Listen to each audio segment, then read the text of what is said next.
तो प्रधानमंत्री नरेंद्र मोदी ने कांग्रेस पर ऐसा तीखा हमला किया है कि पूरी तरह से कांग्रेस तिलमिलाई हुई है। जवाब दिया जा रहा है कांग्रेस की तरफ से कि दरअसल भारतीय जनता पार्टी और प्रधानमंत्री नरेंद्र मोदी मुद्दों से भटकाने का प्रयास कर रहे हैं। ऐसे बयानों के माध्यम से जनता सबक सिखाएगी। लेकिन इतना जरूर है कि प्रधानमंत्री नरेंद्र मोदी ने कांग्रेस को वो आईना दिखाया है जिस पर धूल जमी हुई थी। धूल हटी तो आईना स्पष्ट रूप से सामने आया है और यही वजह है कि राजनीतिक गलियारों में पीएम मोदी के इस बयान की बहुत सारी चर्चा हो रही है। हमारे साथ इस वक्त दो खास मेहमान जुड़ रहे हैं। स्वागत करते हैं भारतीय जनता पार्टी से हमारे साथ पवन गोयल जी जुड़ रहे हैं और कांग्रेस का पक्ष रखने के लिए बाल मुकुंद शर्मा जी हमारे साथ हैं। सबसे पहले आप दोनों का बहुत बहुत स्वागत करते हैं और मैं बाल मुकुंद जी आपके पास आ रही हूँ। आखिर प्रधानमंत्री नरेंद्र मोदी ने क्या गलत कहा? वही सच तो कहा जो खुद पूर्व प्रधानमंत्री डॉक्टर मनमोहन सिंह ने कहा था। देखो, वैसे तो मीडिया लोकतंत्र का चौथा स्तंभ होता है, लेकिन अब सबसे पहले आजकल हम देखते हैं मीडिया की अपनी मर्यादा नहीं है। जवाब देना हमारा प्रजातंत्र में हमारी ड्यूटी है, हम देंगे। लेकिन मैं अभी आपको सुन रहा था 10 बार आप कह रहे कांग्रेस ब्रिगेड। कांग्रेस एक ऐसी राष्ट्रीय पार्टी है जिसने जंग आजादी लड़ाई लड़ी है। सर, आप लोग राष्ट्रीय पार्टी रह गए हैं? आप वाकई अपने दिल से पूछिए कि क्या आप वाकई राष्ट्रीय पार्टी रह गए? अगर आप राष्ट्रीय पार्टी होते तो आपको विपक्षी गठबंधन बनाने की जरूरत नहीं पड़ती, क्योंकि मुझे याद है कि 2019 के रिजल्ट के बाद कांग्रेस ही कह रही थी ना कि अब की बार अकेले उतरेंगे और दम दिखा देंगे। 2014 के बाद 2019 भी आ गया। आप मीडिया की तरफ से हो या नहीं, आप ना मर्यादाओं की बात कर रहे हैं ना, तो फिर अगर मर्यादा का चैप्टर खोलेगा बाल मुकुंद जी सुनिए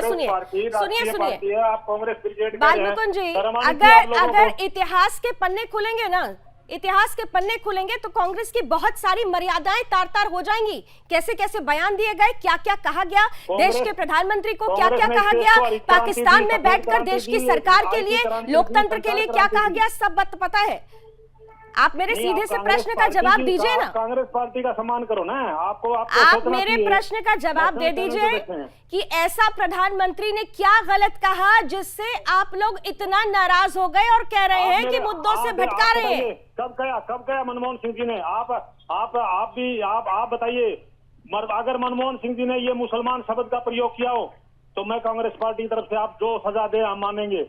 अरे शर्म आनी चाहिए।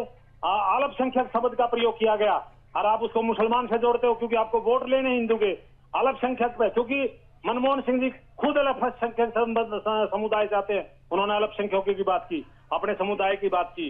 वो उनका भाषण अल्पसंख्यकों से था। अल्पसंख्यक हिंदू भी है, मुसलमान भी है, ईसाई भी है, सिख भी है, बौद्ध भी है, वो और बहुत लोग। वैसे आपने सॉरी बोल के सही कह दिया, अल्पसंख्यक हिंदू भी हो रहा है।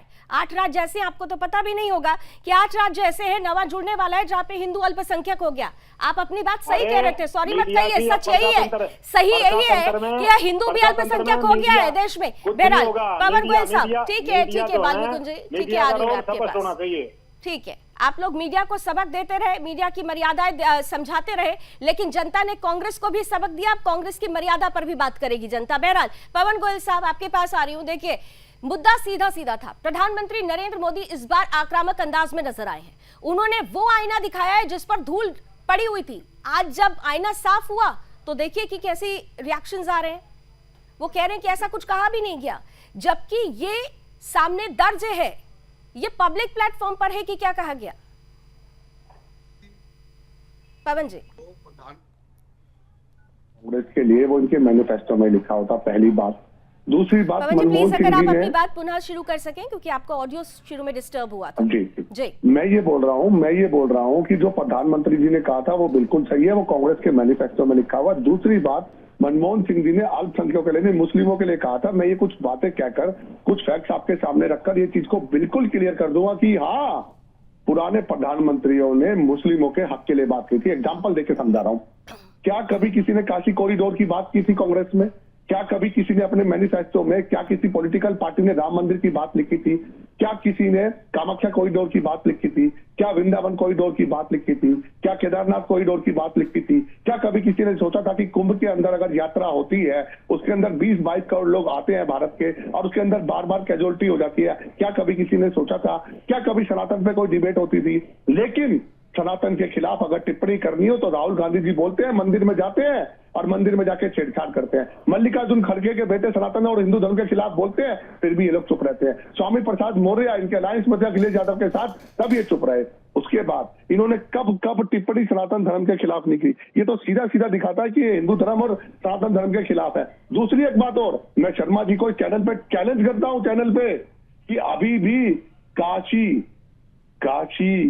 बाकी है, मथुरा बाकी है, इन पे भी कोई स्टेटमेंट नहीं देंगे। जल्दी से काउंटर रिएक्शन दे दीजिए, श्री कृष्ण जन्मभूमि पे मंदिर बनना चाहिए, ये उस बात को भी नहीं बोलेंगे। ठीक है बालमुकुंद जी, जल्दी से क्विक रिएक्शन।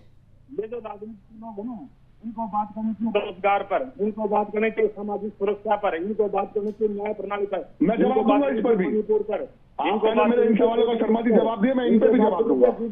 ये काशी मथुरा की बात करते हैं और मीडिया में नहीं, काशी मथुरा की बात क्यों नहीं होनी चाहिए? सवाल तो यही है ना, सनातन की बात क्यों नहीं होनी चाहिए? अरे जो 20 करोड़ लोग भूखे मर रहे हैं, जिनको अनाज बांट रहे हैं ये लोग, 80 करोड़ लोगों को गरीबी रेखा से बाहर निकालो। आपको इसलिए चुना गया, मंदिर बनाने के लिए नहीं चुना गया आपको, मंदिर बनाने के लिए आपको, प्लीज मुझे आपको मंदिर बनाने के लिए आप कह रहे हैं कि मंदिर बनाने के लिए नहीं चुना, और आप भूल गए कि इसका बहुत बड़ा इसी तरीके के बयानों का बहुत बड़ा नुकसान कांग्रेस को उठाना पड़ा था। खुद AK एंटनी साहब के रिपोर्ट में यह था कि आप लोगों ने हिंदुओं को जब साइडलाइन कर दिया तो रिजल्ट आपके सामने है। बालमुकुंद जी, थोड़ा सा इतिहास पढ़ लीजिएगा, आपके ही नेता क्या कहते रहे। मुद्दा गरमाया हुआ है। प्रधानमंत्री नरेंद्र मोदी ने कांग्रेस को आड़े हाथों लेते हुए तुष्टीकरण की राजनीति का आरोप लगाया है। यहाँ पर बालमुकुंद जी हमारे साथ कांग्रेस से हैं, पवन गोयल जी हमारे साथ भारतीय जनता पार्टी से हैं। ब्रेक से पहले बालमुकुंद जी आपकी पूरी बात नहीं हो पाई थी, इसलिए आपको 20 सेकंड्स देती हूँ, अपनी बात पूरी रख लीजिए 20 सेकंड में। बालमुकुंद जी, बालमुकुंद जी आप मुझे सुन पा रहे हैं? मुझे लगता है शायद कि उनसे संपर्क टूटा है। हम दोबारा बालमुकुंद जी के पास जाते हैं। हमारे साथ पवन जी जुड़े हुए हैं। पवन जी देखिए, एक गलती पहली बार जब 2014 में प्रचंड बहुमत के साथ भारतीय जनता पार्टी नीति सरकार बनी तो उसी वक्त कांग्रेस के बड़े नेताओं ने कहा था कि देखिए सनातन को अब दरकिनार करना मुश्किलों भरा होगा। 2019 में भी सबक नहीं लिया गया और यही हाल अब भी है। अभी भी देखिए कि अभी भी बालमुकुंद जी ये कह रहे हैं कि ये मुद्दा नहीं है, वो काशी मथुरा की बात नहीं करना चाहते, वो सनातन की बात नहीं करना चाहते, वो AK एंटनी साहब की उस रिपोर्ट को भूल जाते हैं जिसमें कहा गया कि आपने बहुसंख्यक हिंदुओं को नजरअंदाज किया, उसी का खामियाजा आप भुगत रहे। ये अब भी सबक लेने को तैयार नहीं। मैडम, सबसे पहले तो मैं शर्मा जी को धन्यवाद देना चाहूंगा। जिस पार्टी से आते हैं उन्होंने वही नींव को रखा। इन्होंने कहा मंदिर से होता क्या है, मैं बता रहा हूँ मंदिर से क्या होता है। 2.25 साल के अंदर काशी विश्वनाथ के मंदिर में 13 करोड़ लोगों ने दर्शन किए। जाहिर सी बात है उस मंदिर से अब तक 76,000 करोड़ रुपए का व्यापार हुआ। मैं बता रहा हूँ कैसे। जब आदमी घर से जाएगा तो ऑटो कैब करेगा या मेट्रो के थ्रू जाएगा या ट्रेन के थ्रू जाएगा या कैब करके जाएगा, होटल भी लेगा, मंदिर में प्रसाद भी खरीदेगा, हलवाई के पास भी जाएगा, उससे देश की अर्थव्यवस्था चलती है। उत्तराखंड की मैं अगर बात करूं, 4 धाम की जो यात्रा है वो 3-4 महीने की यात्रा उत्तराखंड की 40% अर्थव्यवस्था को चलाती है। मैं महाकाल कॉरिडोर की बात करूं तो पिछले 3 सालों के अंदर 22 करोड़ यात्रियों ने दर्शन करे हैं, जो कि महाकाल की उज्जैन की नगरी की अर्थव्यवस्था को बहुत ज्यादा निर्भर करती है। अगर मैं कटरा में वैष्णो देवी की यात्रा की बात करूं तो पूरा कटरा वैष्णो देवी की वजह से चलता है। तो मंदिर से तो रोजगार स्वाभाविक है, चाहे किसान को मिले, क्या रेलवे को मिले, क्या मेट्रो को मिले, क्या रिक्शा को मिले, क्या हलवाई को मिले, चाहे किसान को मिले। मैं ये बात कहना चाह रहा हूँ। लेकिन एक बात और प्लीज मुझे 10 सेकंड 10 सेकंड जल्दी से सर। हाँ जी, मैं कह रहा हूं कि भारतीय जनता पार्टी पहली ऐसी पार्टी है जिसके मैनिफेस्टो में लिखा है सड़क बढ़ाएंगे, स्कूल बनाएंगे, कॉलेज बनाएंगे, रेलवे बढ़ाएंगे, हाईवे पे ट्रक ड्राइवर्स के लिए सुविधा देंगे, उसके बाद राशन की व्यवस्था करेंगे। ठीक है, वो वैसे भी प्रधानमंत्री कहते हैं सोशल, फिजिकल, डिजिटल तीनों प्लेटफॉर्म्स को आगे लेकर जाना है। बालमुकुंद जी, महत्वपूर्ण ये है कि आप कहते हैं कि मुद्दों से भटकाने की बात हो रही है, लेकिन भारतीय जनता पार्टी या फिर प्रधानमंत्री नरेंद्र मोदी मुद्दों में सारे मुद्दों जोड़ते हैं, भ्रष्टाचार भी जोड़ते हैं, बेरोजगारी भी जोड़ते हैं, महंगाई भी जोड़ते हैं, विकास भी जोड़ते हैं, लेकिन इन सब के आधार को सनातन से भी जोड़ देते हैं। आप लोग सनातन से इतना दूर क्यों भागते हैं?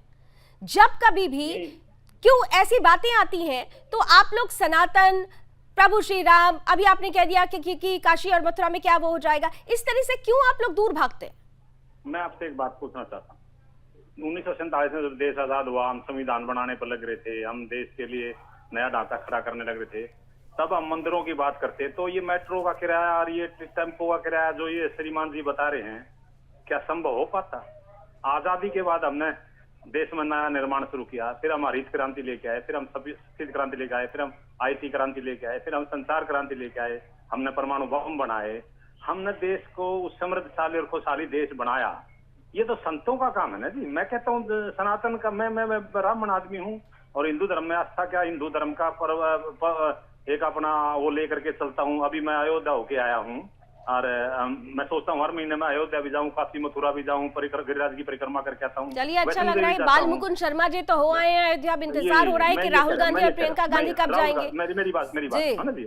अब आप एक मेरी बात सुनो ना, आप आत्मीयता, जो बेचारे बच्चे हैं उनको सुबह दूध नहीं मिलता, प्रोटीन नहीं मिलता, न्यूट्रिशन मिलते नहीं, भोजन नहीं मिलता, एक टाइम व्रत रखते थे, लाल बहादुर एक टाइम व्रत रखेंगे हम, वो समय देखा हमने, सुई तक बनती नहीं थी। हम कहाँ पर है, हिंदुस्तान कहाँ पर है? कोई 10 साल में मोदी जी की वजह से नहीं हुआ है सब कुछ। हाँ, मोदी जी का भी योगदान है। नहीं, 10 सालों में आप कह रहे हैं कि 10 सालों में नहीं हुआ है, तो आपको सोचना चाहिए ना, 10 साल का ये जो इतिहास दर्ज हो गया है, इसके लिए जनता ने चुना था। ये मोदी जी खुद से नहीं कुर्सी पर आकर बैठ गए हैं, ये जनता का बहुमत मिला, प्रचंड बहुमत मिला, जनता ने विश्वास जताया। बहुसंख्यक जो हिंदू, जो अल्पसंख्यक हो गए, जिनके बारे में शायद ही आपको जानकारी हो, जरा 8 राज्यों के बारे में पढ़ लीजिएगा साहब। उन हिंदुओं ने, उन सनातनियों ने समझा कि अब हमको कहाँ किस तरफ जाना चाहिए। यही बातें फिर से आप लोग दोहरा रहे हैं। ये जिन शब्दों का प्रयोग कर रहे हो, हम एक नागरिक हैं, सनातन हिंदू ये शब्द का प्रयोग नहीं है हमारे संविधान में। हम एक भारत के नागरिक हैं, चाहे वो हिंदू है, मुसलमान है, ईसाई है, धर्म, हम तो धर्म भारत का नागरिक, सनातनी नहीं, आप ये कहना चाह रहे हैं? नहीं, भारत सनातन से नहीं जुड़ा हुआ है। नागरिक है, भारतीय नागरिक। मीडिया, पवन गोयल जी, देखिए, इनकी मजबूरी है, कांग्रेस पार्टी से आते हैं। अगर मैं इजराइल की बात करूं तो वो कहते हैं हम नागरिक हैं लेकिन हम यहूदी हैं। अगर मैं अमेरिका की बात करूं वो कहते हैं लोकतांत्रिक देश है लेकिन ऐसे है मैं क्रिश्चियन, वो कहते हैं। अगर वो ईरान इराक वाले बोलते हैं हम नागरिक हैं लेकिन वो कहते हैं यस आई एम ए मुस्लिम। लेकिन इनको एक नागरिक कहने में और एक हिंदू धर्म और सनातन कहने में दिक्कत है। मैं ये पूछना चाहता हूँ, जिस तरीके से मेरे भाई मंदिरों के दर्शन करके आए तो क्या रोजगार नहीं मिला होगा? ये सीधा, अगर ये प्लेन से भी गए होंगे तो इन्होंने एयरलाइंस को दिया होगा, अगर ये ट्रेन से गए होंगे तो इन्होंने ट्रेन को बिजनेस दिया होगा, इन्होंने कैब भी की होगी, इन्होंने होटल भी लिया होगा, इन्होंने प्रसाद भी लिया होगा, लेकिन इनको रोजगार नहीं दिखा। दूसरी बात, मैं इनको ये बताना चाहता हूँ 10 सालों में क्या क्या हुआ। 10 सालों में 12 किलोमीटर की जगह 36 किलोमीटर सड़कें बनने लगी। 10 सालों के अंदर जहाँ एक ही एम्स था 24 एम्स है। 10 सालों के अंदर 12 करोड़ शौचालय बने। 10 सालों के अंदर 12 करोड़ जल से नल दिए गए। 10 सालों में 14 करोड़ की जगह 34 करोड़ गैस कनेक्शन है। ठीक है, इन 10 सालों में जनता के दरबार में आप दोनों पार्टियां हैं इस वक्त। जनता के दरबार में आप लोग, पहला चरण हो गया, 6 चरण अभी बाकी, 4 जून का इंतजार करेंगे। लेकिन उससे पहले जिस बयान पर इतना हल्ला हो रहा है, प्रधानमंत्री नरेंद्र मोदी ने जिस तरीके से कांग्रेस को आईना दिखाया है, आखिर वो कौन सा बयान था जो साल 2006 में पूर्व प्रधानमंत्री डॉक्टर मनमोहन सिंह ने दिया और उसके बाद से कांग्रेस को लेकर बहुत सारी स्थिति स्पष्ट होती गई? जरा जल्दी से वो बयान अगर आप सुना सके पैनल, और उसके बाद फिर मैं अपने दोनों गेस्ट के पास चलूंगी। We will have to devise innovative plans to ensure that minorities, particularly the Muslim minority, are empowered to share equitably in the fruits of development. They must have the first claim on our resources. देंगे। और पहले जब उनकी सरकार थी उन्होंने कहा था कि देश की संपत्ति पर पहला अधिकार मुसलमानों का है। इसका मतलब, बाल मुकुंद जी, आपने सुना ध्यान से या मैं दोबारा सुनवा दूं? उन्होंने माइनॉरिटी कहा और फिर कहा पर्टिकुलरली मुस्लिम्स।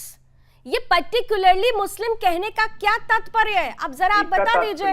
हाँ, इसका तात्पर्य सबको आगे बढ़ने के बराबर सबको बराबर मौका मिलना तो चाहिए। सबको बराबर मौका मिलने में तो फिर सबको बराबर मौका मिलने में तो फिर उनको जैन भी बोल देना चाहिए था, उन्हें सिख भी बोल देना चाहिए था, उन्हें बौद्ध भी बोल देना चाहिए था, उन्हें पारसी भी बोलना चाहिए था। ये पर्टिकुलरली मुस्लिम कहने का क्या तात्पर्य था? यही बात तो प्रधानमंत्री नरेंद्र मोदी कह रहे हैं। जो डॉक्टर मनमोहन सिंह ने कहा उस बात को उन्होंने दोहराते हुए आपको आईना दिखा दिया। सबको साथ लेकर के पर्टिकुलरली मुस्लिम सिख ईसाई को नहीं साहब, नहीं बाल मुकुंद जी, देखिए आप लोग स्पष्ट नहीं कर पा रहे हैं। पर्टिकुलरली मुस्लिम के बाद उन्होंने किसी का नाम नहीं लिया। पर्टिकुलरली मुस्लिम से मतलब आप मुझे समझा दीजिए, देश के हिंदुओं को समझा दीजिए। मतलब सबको उसमें मुस्लिम एक शब्द, वो लंबा भाषण नहीं करते, प्रधानमंत्री का भाषण सोफिस्टिकेटेड होता है, लिखा होता है और बताया जाता है, उसमें सब आगे। पर्टिकुलरली का मतलब हिंदू, जैसे आप बोलते हैं हिंदू मुसलमान सिख ईसाई आपस में सब भाई भाई, तो हिंदू शब्द पहले आ जाता है। मैं समझ तो सकती उसका हूँ, आप मतलब- लोगों के लिए हाँ। थोड़ा मुश्किल भरा हो गया है, मेरे लिए मुश्किल कुछ भरा हो मुश्किल चुका है। नहीं, जी, पवन गोयल जी देखिए, जी जी ये दर्ज है इतिहास में। देखिए आप शर्मा जी सुन लीजिए, सर मुकुंद साहब सुन लीजिए। ठीक है, जल्दी से देखिए, क्विक रिएक्शन फिर समाप्त करते हैं। कांग्रेस की आप कथनी करने में फर्क देख लीजिए, इसी डिबेट में देख लीजिए। अभी मेरे भाई कह रहे थे कि आप बता दीजिए मुस्लिम कहाँ बोला, आप जो पेनल्टी देंगे मैं वो पेनल्टी लगवा लूंगा। अभी एक ही मिनट के अंदर पलट गए। इनका नहीं, इनकी पूरी पार्टी का यही हाल है। 104 बार देश के प्रधानमंत्री को गाली दे चुके हैं, उसके बाद कहते हैं जी हमने किया क्या है। 1948 से इन्होंने घोटाले शुरू कर दिए, चाहे कॉमनवेल्थ घोटाला हो, चाहे बोफोर्स तोप घोटाला हो, चाहे नेशनल हेराल्ड घोटाला हो, चाहे कोई भी। ये मेरे भाई ठीक है, समय की सीमाएं, आई एम सो सॉरी आप दोनों को इंटरप्ट करूंगी, लेकिन बहुत बहुत धन्यवाद, आप दोनों ने हमारे लिए समय निकाला। लेकिन इतना जरूर है, बात निकली है तो दूर तलक जाएगी। प्रधानमंत्री नरेंद्र मोदी ने जिस तरीके से राजस्थान के बांसवाड़ा में आक्रामक अंदाज में, तीखे अंदाज में कांग्रेस को आईना दिखाने का बड़ा प्रयास किया है, इसके बाद से ही सवाल खड़े होने लगे हैं कि क्या इस बार भी सीधी लड़ाई हो रही है, सीधे चयन करना है, और ये चयन कितना महत्वपूर्ण होगा, क्योंकि यही वो चयन होगा जो देश का सनातन हिंदुस्तान का आधार तैयार करेगा। बहरहाल बीजेपी और कांग्रेस की तरफ से, दोनों की तरफ से ही वार प्रतिवार जारी है। हमारी नजर बनी रहेगी क्या कुछ चल रहा है राजनीतिक गलियारों में।